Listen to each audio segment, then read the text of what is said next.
Hello friends, எல்லாருக்கும் வணக்கம் and welcome back to Niki's Kitchen. இந்த வாரம் நம்ம Niki's Kitchenல நம்ம பார்க்க போறது நல்ல ருசியான கொஞ்சம் வித்தியாசமான நல்ல காரசாரமான chicken gravy எப்படி பண்றது அப்படிங்கறத டீடைலா பார்த்தறலாம் வாங்க.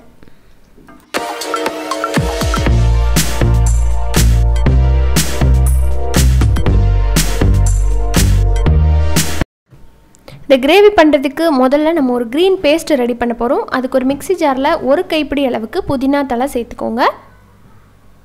அதே அளவுக்கு ஒரு கைப்பிடி அளவுக்கு கொத்தமல்லி.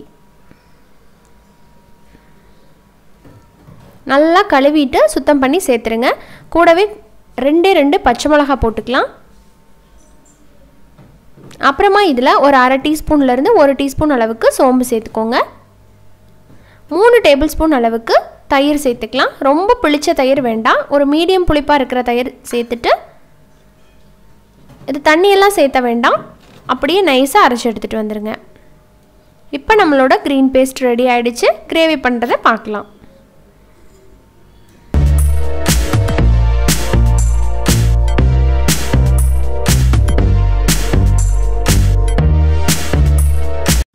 கிரேவி பண்ணுறதுக்கு ஒரு கடாயில் 3 டேபிள் ஸ்பூன் எண்ணெய் ஊற்றி சூடு பண்ணியிருக்கேன்.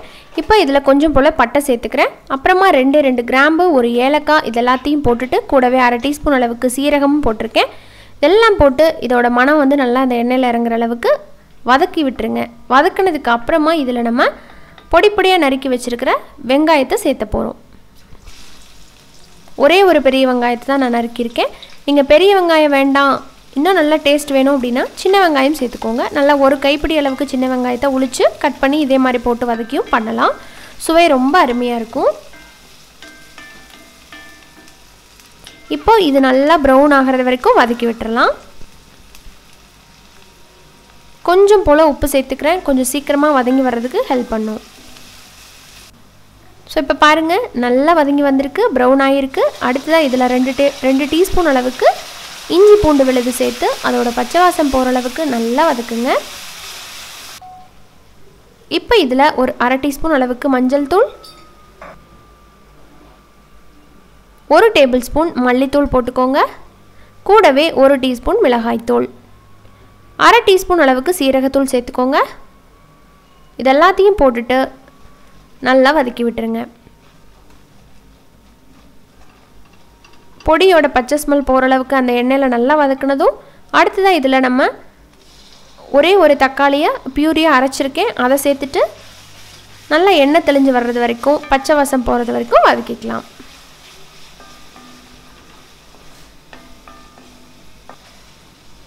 இப்போ பாருங்கள் எண்ணெய் நல்லா பிரிஞ்சு வந்திருக்கு.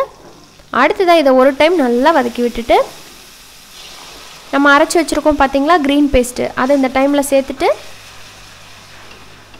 இந்த க்ரீன் பேஸ்ட்டோட பச்சை வாசம் போகணும். நம்ம பச்சையாக தான் அரைச்சிருக்கோம். ஸோ நல்லா எண்ணெய் பிரிஞ்சு கலர் மாறுறது வரைக்கும் வதக்கிக்கோங்க. இப்போ பாருங்கள் கலர் வந்து நல்லா மாறி எண்ணெய் பிரிஞ்சு வந்திருக்கு. இதோட பச்சை வாசம்லாம் போயிடுச்சு. அடுத்ததாக இதில் நம்ம கட் பண்ணி சுத்தம் பண்ணி வச்சுருக்கிற 1/2 கிலோ சிக்கனை சேர்த்துடலாம்.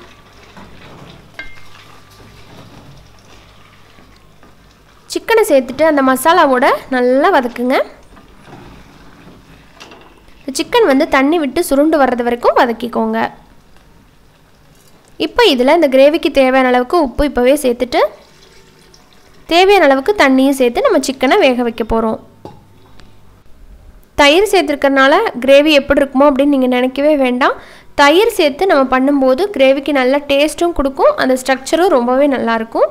சிக்கன் நல்லா ஜூஸியாக இருக்கிறதுக்கு ஹெல்ப் பண்ணும். இப்போ இதெல்லாம் சேர்த்து நல்லா ஒரு டைம் மிக்ஸ் பண்ணிவிட்டு நம்ம மூடி போட்டு வேக வைக்க போகிறோம்.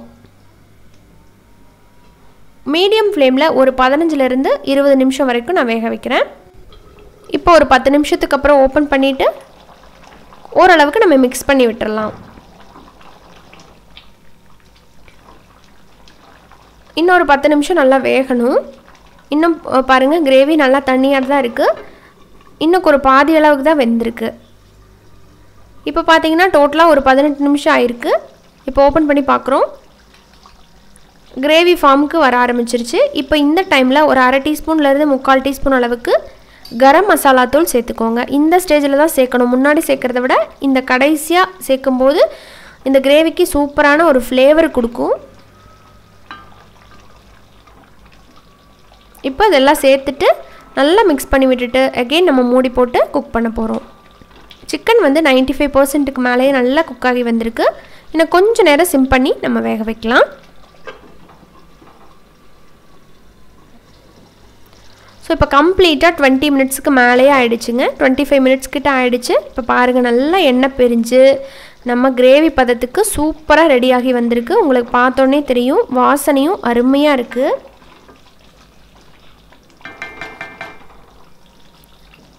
இப்போ அடுத்ததாக இதில் கொஞ்சம் போல் நான் பெப்பர் பொடி சேர்த்துக்கிறேன். ஒரு 1/4 டீஸ்பூன் அளவுக்கு மட்டும். இது ஆப்ஷனல் தான், உங்களுக்கு விருப்பப்பட்டால் சேர்த்துக்கலாம், அப்படி இல்லைன்னா தேவையில்லை. கூடவே ஒரே 1 டீஸ்பூன் அளவுக்கு கசூரி மெத்தின்னு சொல்கிற அந்த காஞ்ச வெந்தயக்கீரை இருக்குது இல்லைங்களா, அதை கையில் நல்லா க்ரஷ் பண்ணிவிட்டு உள்ளே சேர்த்துக்கோங்க. ரொம்பவே அருமையான நம்மளோட க்ரீன் சிக்கன் சூப்பராக ரெடியாகி வந்திருக்கு. ரொம்ப சிம்பிளான மெத்தடு தான். இதே மாதிரி இதே அளவுகளோட இந்த க்ரீன் சிக்கனை நீங்கள் செஞ்சு பாருங்கள்.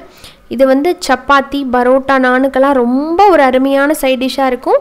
இதே மாதிரி செஞ்சு பார்த்துட்டு உங்களுக்கு எப்படி வந்துச்சு அப்படிங்கிற ஃபீட்பேக்கை என் கூட ஷேர் பண்ண மறந்துடாதீங்க.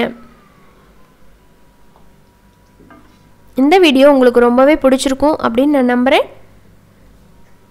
இதே மாதிரியான நிறைய ரெசிபீஸ் உங்களுக்காக காத்துட்ருக்கு. ஸோ தொடர்ந்து நம்ம சேனலை பாருங்கள், உங்களோட பெரிய சப்போர்ட்டை கொடுங்க. மறக்காமல் நம்ம சேனல் நிக்கிஸ் கிச்சனை சப்ஸ்கிரைப் பண்ணிவிட்டு கூட இருக்கிற பெல் ஐக்கானை கிளிக் பண்ணிடுங்க.